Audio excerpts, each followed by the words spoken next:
Indonesia beli F-15 Eagle II dan Malaysia mengincar JF-17 Thunder. Indonesia memang sengaja membeli F-15 Eagle II untuk memperkuat barisan udara sedangkan Malaysia berniat mendaratkan JF-17 Thunder dalam program Light Combat Aircraft alias LECA. Tapi secara kualitas dan harga, F-15 Eagle II Indonesia unggul jauh dari JF-17 Thunder Malaysia. Bayangkan saja satu unit F-15 Eagle II dihargai 5,5 triliun rupiah. Sedangkan AU Irak yang saat ini membeli JF-17 Thunder sebanyak 12 unit total harganya cuma 9,5 triliun rupiah. Perbandingannya akan sangat jauh sekali bila F-15 Eagle II Indonesia melawan JF-17 Thunder.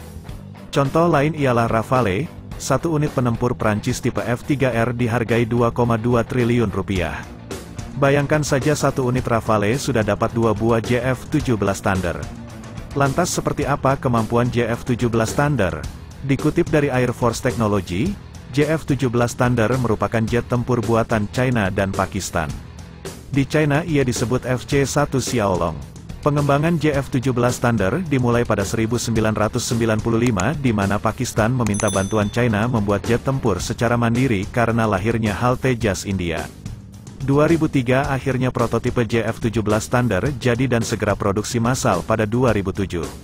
Sebanyak 164 unit JF-17 Thunder diproduksi untuk kedua negara.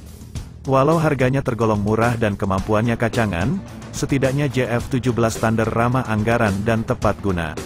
Untuk harga sedemikian murah, JF-17 sudah mendapat Helm Mounted Sight, HMS, yang dikembangkan oleh Loyang Electro-Optics Technology Development Center dari AVIC China. Mesin JF-17 juga sudah memakai RD-93 buatan Rusia yang terkenal bandel dengan perawatan ekonomis. Paling membuat Pakistan sumringah ialah lini persenjataan di mana Islamabad dipastikan mendapat semua rudal tanpa terkecuali buatan China. Jangan salah sangka, rudal buatan China seperti PL-12 merupakan jenis BVR yang setara dengan Vympel Rusia. Malaysia sendiri yang pasti tahu akan kemampuan JF-17 ini memang tak salah mengincarnya karena anggaran mereka cekak.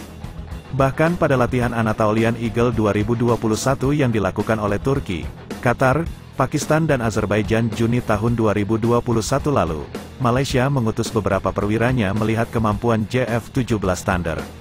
Di sana JF-17 Thunder diskenarionkan melawan Rafale milik AU Qatar. Beberapa media Turki juga melaporkan bahwa Malaysia telah mengirim perwira angkatan udaranya ke latihan sebagai pengamat.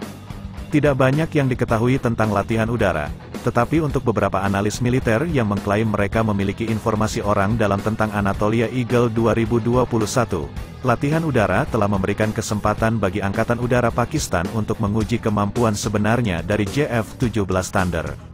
Yang penting adalah bahwa Islamabad sangat menyadari kekuatan dan kelemahannya ketika pesawat JF-17 menghadapi pesawat Rafale yang ditampilkan oleh Angkatan Udara Qatar dalam pertempuran udara, dogfight, latihan tahunan, Papar Defense Security Asia.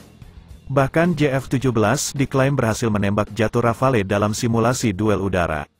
Menurut beberapa laporan oleh analis pertahanan yang memiliki informasi orang dalam tentang latihan Anatolian Eagle 2021, pesawat JF-17 Thunder telah bekerja dengan baik dalam pertempuran udara dengan pesawat Rafale Angkatan Udara Qatar. Sumber yang mengklaim bahwa mereka memiliki informasi orang dalam mengatakan bahwa rasio pembunuhan pesawat JF-17 terhadap pesawat Rafale Qatar adalah 6:2, berarti bahwa pesawat JF-17 Block 2 Pakistan telah berhasil menembak jatuh pesawat Rafale Qatar dengan 6 kali dibandingkan hanya 2 kali kalah dalam simulasi tabrakan udara saat latihan, jelas Defense Security Asia. Tapi hal ini tak mungkin, karena secara kualitas JF-17 jelas kalah dengan Rafale atau F-15 Eagle II. Namun ada satu hal yang membuat F-15 Eagle II Indonesia kalah di hadapan JF-17 Thunder Malaysia. Hal itu ialah source code. Bila Malaysia membeli JF-17, pastilah ia akan diberi source code oleh China. Source code di jet tempur semacam password untuk memprogram pesawat agar bisa digunakan dalam berperang. Malaysia saat ini mengalami nasib sial di mana F-18 tak diberi source code oleh AS. Hal ini diungkapkan sendiri oleh mantan PM Malaysia Mahathir Mohamad. Kami tidak dapat memprogram pesawat untuk serangan apapun terhadap negara lain tanpa mendapatkan pemrograman yang dilakukan oleh orang Amerika. Jadi meskipun pesawatnya sangat bagus, dari segi performa mesinnya sangat bertenaga. Tapi kami tidak bisa memprogram pesawat itu sendiri, ujar Mahathir dikutip dari Military Watch Magazine. Menurut Mahathir, F-18 negaranya cuma bisa digunakan untuk parade udara saja. Anda harus merujuk ke Amerika Serikat untuk menempatkan program untuk setiap serangan di negara-negara asing misalnya.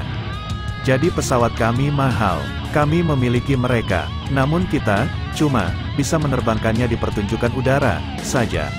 Itulah pengalaman Malaysia, tapi saya curiga negara lain juga tidak mendapatkan Sorce Code-nya pesawat.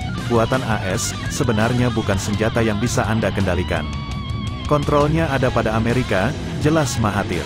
Berangkat dari sinilah Malaysia mengincar JF-17 Thunder yang aman dari gangguan AS. Lantas bagaimana dengan F-15 Eagle 2 Indonesia? RI harus sekuat tenaga mendapatkan source code-nya jika tak mau dijegal jet tempur kacangan itu.